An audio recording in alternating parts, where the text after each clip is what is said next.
They did a scan. It was a CAT scan. I'm standing in the room behind the tech, and I see this 4-centimeter spongy looking thing on the scan. And I'm like, that's not supposed to be there. My mother aged 10 years in an instant. My husband, who's a big 6'3" guy, falls in a chair, like he got knocked out. And I just started to beat the crap out of things and just was like, how can this be?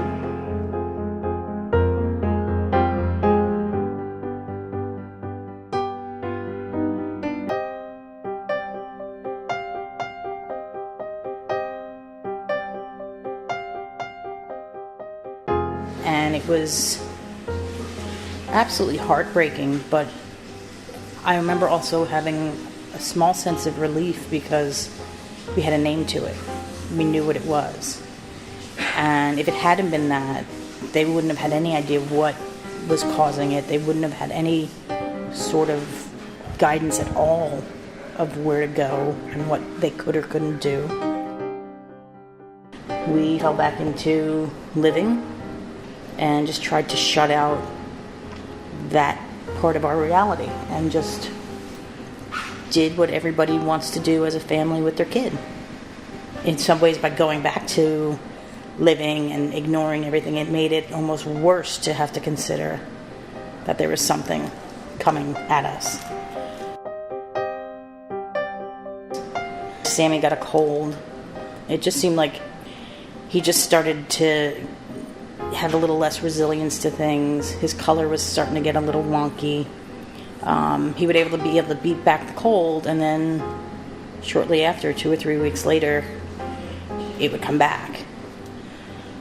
Our pediatrician office called us in a panic, basically. Like, his white count is 230,000.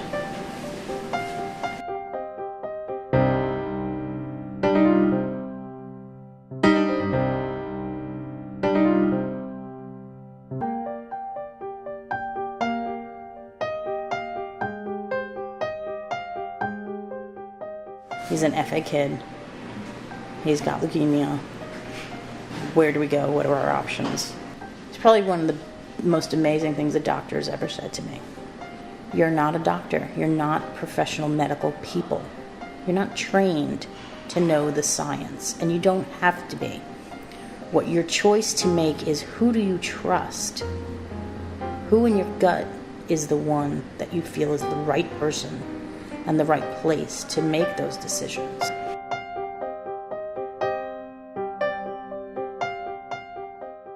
That Saturday night, Dr. Wagner called us on a layover to London and spent a good half hour, 45 minutes on the phone with us, just answering our concerns and questions. And we got off the phone with him, and Brian right away was like, we're going to Minnesota.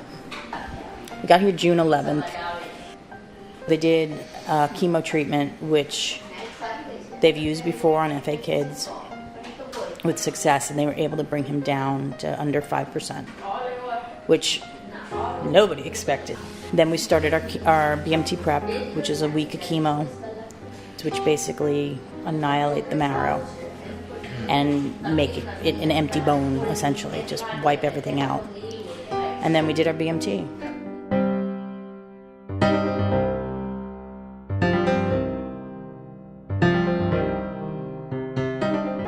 His counts have just started to come back up from that. They're hoping that the med will keep anything else from developing, and his own body's new cells will do their job and just kick out these last resilient bits of disease.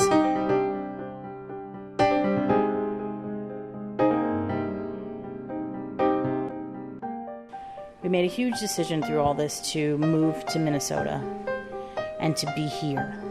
This is the place that really is doing the science and doing the research in this disease. And 2 years ago, they discovered here that there is a connection between medullo and leukemia. And maybe if we had known that then, we could have done a BMT preemptively and not had to wait until he showed up with disease. Brian and I talk a lot about how, you never can imagine what is going to be your path. And no, I don't think anybody could have ever imagined this for themselves.